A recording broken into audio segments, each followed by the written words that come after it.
Om Jen. Jadi dia santri nu balik deui ka jati dirina, hafiz Quran. Laura maca kitabna pinter, bahasa Arabna alus, ngan kalakuan nu goreng semua.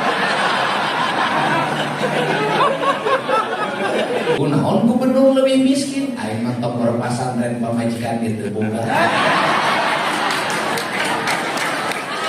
Bismillahirrahmanirrahim. Assalamualaikum warahmatullahi wabarakatuh. Waalaikumsalam warahmatullahi wabarakatuh. Alhamdulillah wa syukurillah wa nikmatillah, la haula wala quwata illa billah. Allahumma sholli ala Muhammad wa ala ali Muhammad. Yang kalau bahasa Sunda geus wabik teu ngarti ulah ngomong. Kapihatur nu pipi hormat guru urang sadayana, pamimpin anu alim, pandita nu wijaksana, lungguh timpuh andalemi, leungeus jejeur wiatali, landung kandungan lair Aisyah. Pangersa Abah Abun Benyamin. Sekolah kan Abah ini. Keprok.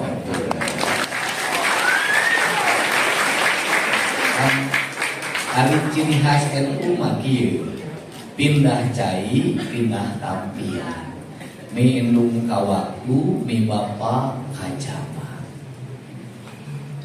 Margi organisasi berbasis culture, berbasis kebudayaan, culture-na beda-beda. Lamun di Jawa Timur kakolot teh nyebutna Gus Cak, ya gitunya. Ka istri kiai nyebutna Nyai. Lamun urang Sunda ka kiai teh Akang, Engkang, Adam, leres teh. Malah kali gunakan mah Aceh. Aceh teh kokolot di pasar. Gitu, jadi beda. Ai kuring mah anyar deui Abah Abu. Kunaon sabab Abah? Arif Abah mah lain ukur tuturkeun pentaeun. Naon sababna Abah Abun pentaeun? Sabab Abah Abun mah geus reaketan reaketon. Buncit leuwih loba duit. Bro dijulung, bro dipantau, ngalayah di tengah imah. Jeung gubernur Jawa Barat ge beunghar keneh Abah Abun.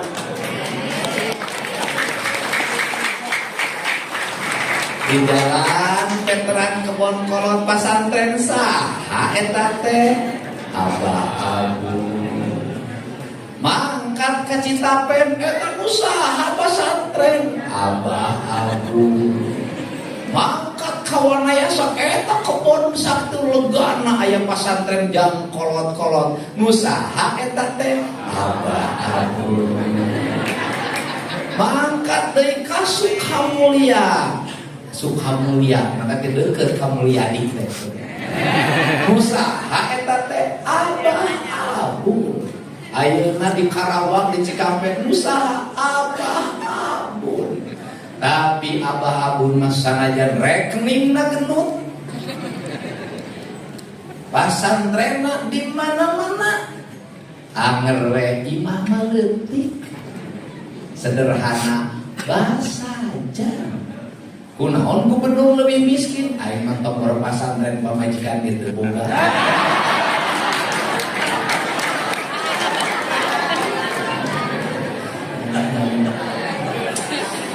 Hidup jadi budak kan.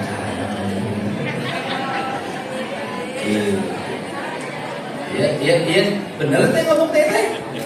Jadi ari ciri khas kiai teh naon? Cenah pasantrenan gede, satrina puluhan ribu, imah kiaina mah leutik.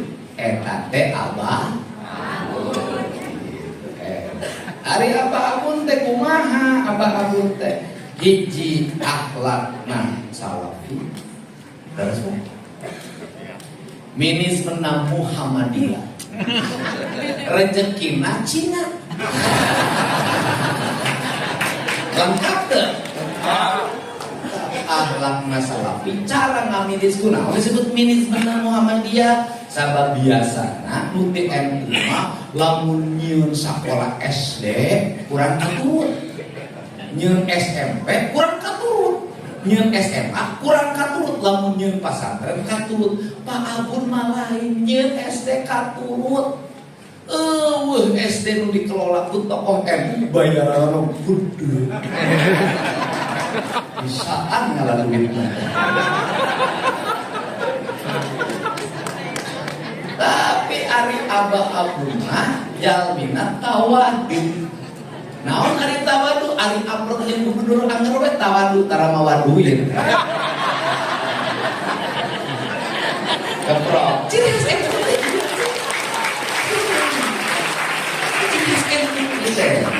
MU mah kalau serius gorowokan ngambek tara MU Deung ngambek ge jelema sieun. Ngomong ngambek coba terus akan tara mawadwi. Terus ari gubernur masa aja teu boga ge kudu mawa duit wae. Anu dihormat Kiai Haji Juhadi Tanbijia beda Pak Bapak. Gitu ngomongna perteng membara ngangguit mah eleh kuroki kudu Pak tapi dia mah macet rokis cek rokis ngaler cek rokis gitu gitu ayo nusin api datang mah tanpa dia ayo ke perlombaan lomba rokis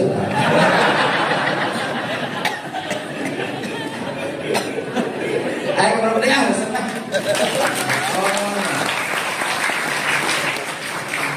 Nukapi hatur Hatib Surya hatur nuhun wilujeng kesepuhan wah ampura bukan dosa kakarawang can beres ke haditu tenang butuh beres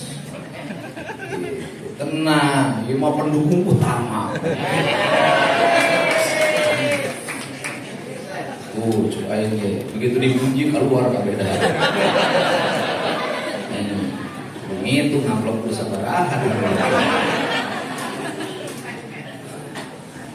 terus Kafi Hatur Ketua Majelis Ulama apa? Dama alhamdulillah hatur nuhun nah iya kalau tulang ini tinggalin mulai ke isa jengki gondrong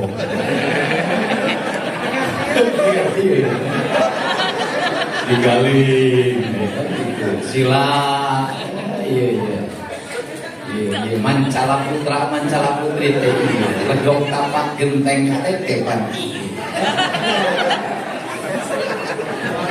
orangnya gak paham hebat kan gue lah karena gila ngomongin pulang Gus Muafi kali jeung Gus Muafi mah batur can manggil ka Purwakarta kuring mah geus manggil pangheula. Lalu kuring mah resep ka kiai-kiai unik kieu teh Gus Muafi. Nah sanajan jago hiji tapi ka ayeuna mere doa neangan pi pamajikan can metu. apa Alhamdulillah. Tenang Gus. Jago ahli sejarah itu. Sok ngabahas Sukabumi. Hebat. Lah, kedongeng kenai tah. Dulu Pak Sukabumi teh lah. Gus, yang itu cerita yang lari ke gunung, lari ke Sukabumi ke sana. Ceritanya. Saya ingat Gus. Tenang Gus. Tenang Gus. Gubernur Jawa Barat.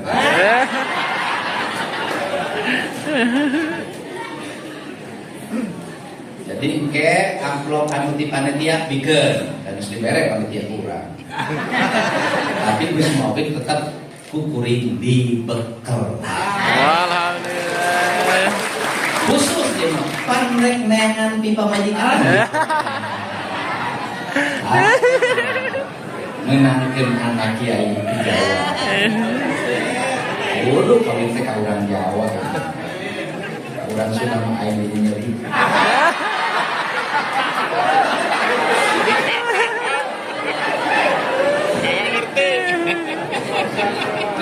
Dan saksi lagi ya, amin. Ketua Pimpinan Wilayah Badan Otonom Nahdlatul Ulama Sawilayah Provinsi Jawa Barat. Ketua Tanfijia PCFU Saprovinsi Jawa Barat Kades Yadin balikna amplopaan. Undangan khusus, waduh ieu paminggi lagi. Bapak Ono Surono. Ade, Ono Surono teh pendukung utama Deddy Mulyadi. Garda terdepan. Lain orang berbeda. Garda terdepan. Eta mah kamari mah sandiwara. Garda terdepan. Hebat pokoknya. Pokoknya beres ekonomi. Sekretaris Komisi 5 DPRD Provinsi Jawa Barat Wilujo. Alhamdulillah. Bapak Kakanwil Kemenang Wilujo. Ari Kakanwil Kemenang teh kieu Kemenang teh masyarakat. Ari ka pasantren ngaku di bawah pembinaan mana aya duit tanah merah. Eta Kemenang teh, madrasah nu Kemenang. Pasantren nu Kemenang. Ai palebah duit teh boga eta bagi. Karunya aya mah. Angga aya embung jadi Kemenang teh pada. Iya. Iya santri Om Jen. Jadi dia santri nu balik deui ka jati dirina, hafiz Quran. Laura maca kitabna pinter, bahasa Arabna alus, kan kalakuan nu goreng semua.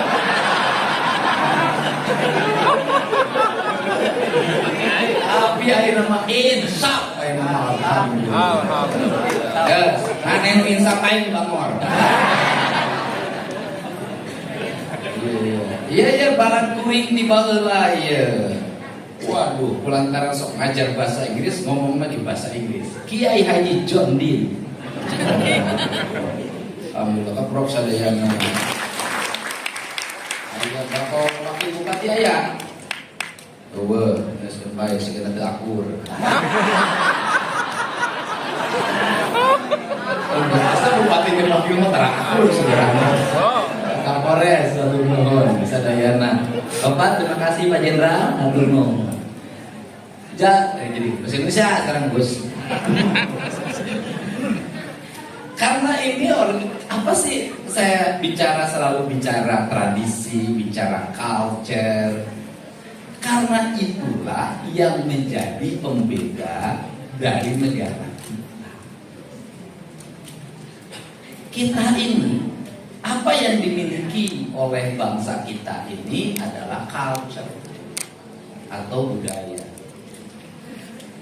Kenapa culture penting? Karena itulah kekuatan untuk membangun integritas dan jati diri. Karena membangun integritas dan jati diri, maka kita menjadi pembeda. Karena kita menjadi pembeda, maka Islam di Indonesia adalah Islam yang sangat berbeda. Berbeda apa?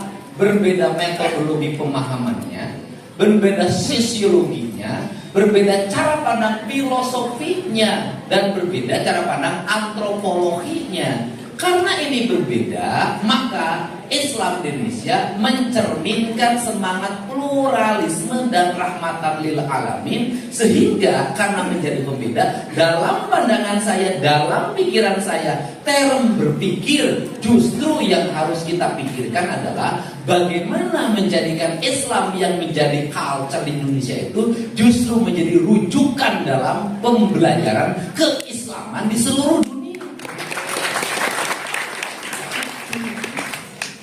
Itu ya, kita ini bisa menjadi punya keunggulan. Karena kita ini punya keunggulan, kita punya pembeda, maka pesantren-pesantren di kita seharusnya terus memperlihatkan diri sebagai pesantren yang punya jati diri sendiri.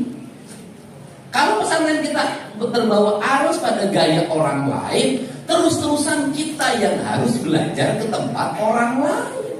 Kalau terus-terusan kita belajar ke tempat orang lain, maka kita akan beranggapan bahwa di negara lainlah rujukan pengetahuan. Tetapi kalau kita yakin pada diri kita, paham pada sejarah kita, paham pada keberagaman kita, paham kepada Hasyim Asy'ari yang membuat pembeda dalam egosentris Islam tanah Nusantara, maka kita justru pesantren-pesantren kita akan menjadi tempat rujukannya belajar bagi seluruh mahasiswa di seluruh dunia. Itu. Nah, problemnya apa? Di antara kita ini bahwa adab yang kita berikan, kata orang Sunda, lembungkan menang lahir Aisyah, sifat lemah lembut, sikap hormat yang kita berikan dalam setiap waktu bukan mencerminkan kerendahan diri kita, justru itu mencerminkan keutamaan diri kita, bahwa orang berilmu tidak mesti badannya ditegakkan, justru dengan badannya dibungkukan keilmuannya teruji dan terlihat keilmuan. Tidak ada lebih tinggi daripada bulan. Belajar gimana? Kita bayangin Pak, ada sebuah negara yang mungkin 40 tahun yang lalu negara itu miskin, orangnya penduduknya banyak, bahkan saking banyaknya mungkin sekian ratus tahun yang lalu sampai pergi ke Indonesia, ke seluruh belahan dunia. Kenapa? Tanahnya bermasalah, kering, tandus, konflik antar sukunya tinggi sehingga dia harus mencari tempat lain untuk dia berusaha. Namanya Tiongkok, Cina. Hari ini tumbuh menjadi apa? Sebuah raksasa yang sulit dikalahkan dalam bidang apapun. Mau ngomong ekonomi mereka unggul, mau ngomong politik diplomasi mereka unggul, mau ngomong teknologi mereka unggul. Kenapa mereka menjadi bangsa yang unggul? Mereka tidak rendah diri, mereka tidak merasa minder terhadap apa? Apa yang dimiliki dan apa yang diyakini. NU tidak akan sebesar hari ini, Pak. Kalau apa? Mohon maaf. Kalau tidak ada pemikir besar kontroversi yang merubah wajah Nahdlatul Ulama dari pinggiran ke menengah, siapa? Gus Dur, Pak. Dia merubah wajah. Merubah wajah bagaimana? Pada saat itu kaum pesantren, kaum santri, kaum sarungan itu kan hanya pada bicara pusaran kepesantrenan. Belajarnya di sekolah tinggi agama Islam. Sehingga rule birokrasi, rule politik eksklusif, tidak bisa terisi. Kenapa? Karena kelompok NU lambat masuk perguruan tinggi. Pada saat kolonial Belanda, NU kan tidak lulus di ITB. Dia merepresentasikan diri pesantren dengan ketokohannya. Tapi yang lain itu sudah di ITB, kemudian di UGM, di seluruh perguruan tinggi. Sehingga di era Pak Harto sangat sedikit tokoh NU menjadi birokrat, menjadi politisi yang handal di pemerintahan. Kenapa? Sekolah umumnya terlambat. Maka saya ingat betul di tahun 90-an, bahkan tahun 87-88 sudah mulai disebut era kebangkitan NU yang dilakukan dengan gerakan kultural, di mana NU tidak lagi berkumpul pesantren, sekolahnya hanya tidak STAI, tapi di UI, di UGM, di ITB, di mana-mana. Kemudian lahirlah booming sarjana Nahdlatul Ulama di tahun 90-an dan di tahun 2000-an, sehingga hari ini dikatakan hampir tidak ada satupun lembaga yang tidak ada tokoh NU hari ini. Mungkin dalam masa waktu itu dianggap melanggar tradisi. Kenapa? NU maka pesantren, sekolah lagi STAI, sekolah tinggi agama Islam, tidak ITB teknik sipil. Nah, kerangka inilah yang harus dibangun kita, sehingga bahasa saya canda itu bahasa serius. akhlaknya Salafi, manajemennya boleh bergaya Muhammadiyah, tapi rezekinya Cina. Kan hebat, Pak. Kalau sudah seperti itu, ya belajar manajemen pada siapa? Nah, ini yang menjadi term kita, sehingga hari ini semua ruang apa sih, ruang yang tidak dimiliki oleh kaum santri, semua ruangnya sudah terbuka. Mau apa? Tinggal persoalannya adalah satu, kepercayaan publik. Apa itu kepercayaan publik? Karena dididik akhlak Salafi, adab lebih utama daripada ilmu. Maka ketika tokoh-tokoh santri menjabat jadi bupati, dia harus lebih jujur dari latar belakang mana. Ketika dia jadi menteri, dia harus mencerminkan ketauladanan sebagai seorang santri yang menjaga integritasnya. Ketika menjadi anggota DPR, maka harus tercermin integritas dirinya, bukan hanya pada simbol santrinya, tapi perilaku hidupnya. Kenapa? Ini sudah abad media digital.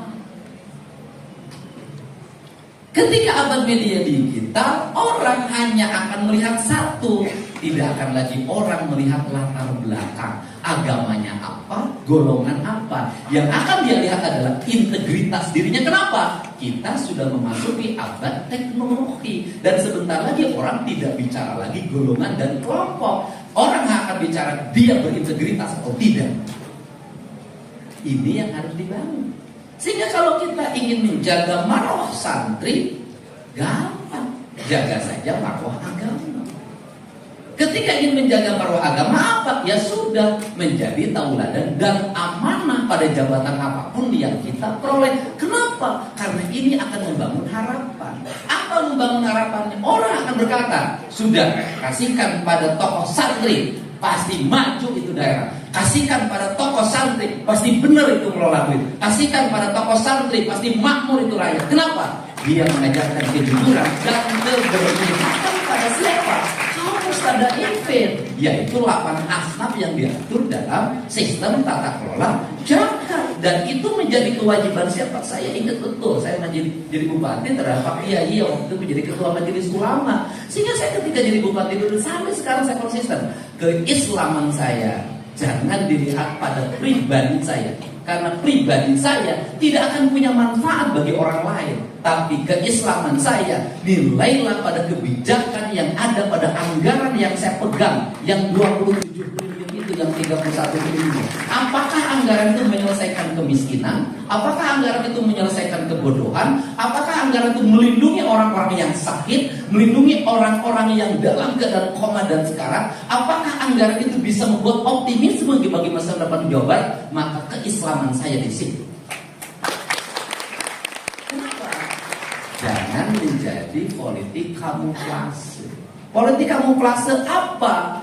Menghabiskan biaya untuk atas nama agama agar dianggap sebagai pemimpin yang beragama, tapi di sisi lain menghabiskan uang untuk kepentingan-kepentingan lain dan rakyatnya terlantar. Ketika saya dipilih, komitmen saya adalah komitmen untuk membangun kesejahteraan rakyat. Tidak boleh ada orang sakit tidak terobati, tidak boleh ada anak-anak yang tidak sekolah, tidak boleh ada jalan yang rusak, tidak boleh ada irigasi yang mampet, tidak boleh negara tidak hadir dalam setiap kesulitan warga. Karena fungsi kenabian adalah untuk itu saya mengucapkan terima kasih. Sehingga kalau bicara hadiah tanpa membedakan kelas dan kasta, pemerintah Provinsi Jawa Barat ini sudah disepakati bersama termasuk oleh pimpinan DPRD. Komitmennya adalah pemerintah Provinsi Jawa Barat mengalokasikan pembiayaan beasiswa santri.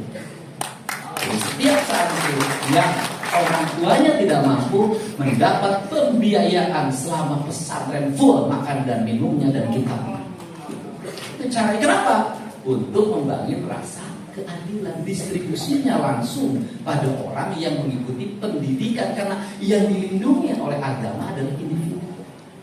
Ini saja barangkali pengantar dari saya. Semoga pertemuan ini menjadi pertemuan yang bermanfaat, bernilai. Adik santri menjadi spirit santri kembali pada dirinya. Dan mohon maaf, pesantren-pesantren hari ini Gus harus mulai dikembalikan pada culture. Karena yang menjadi pembeda NU dengan pesantren lain adalah kamu. Apa itu di pesantren? Dulu di pesantren itu ada pencak silat.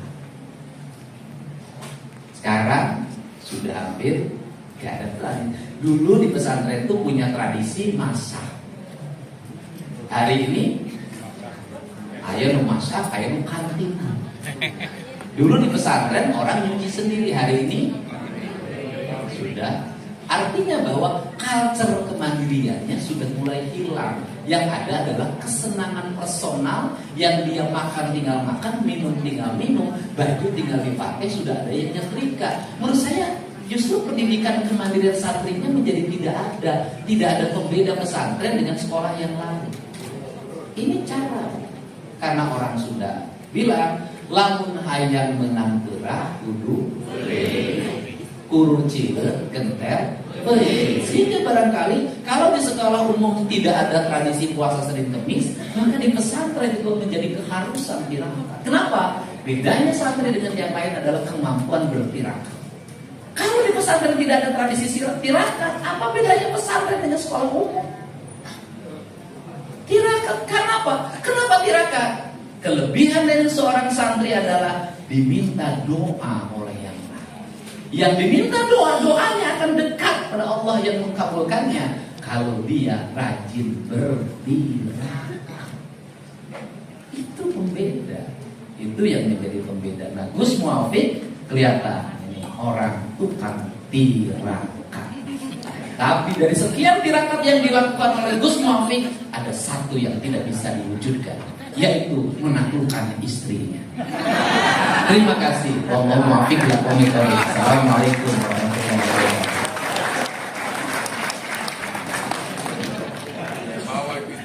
wabarakatuh.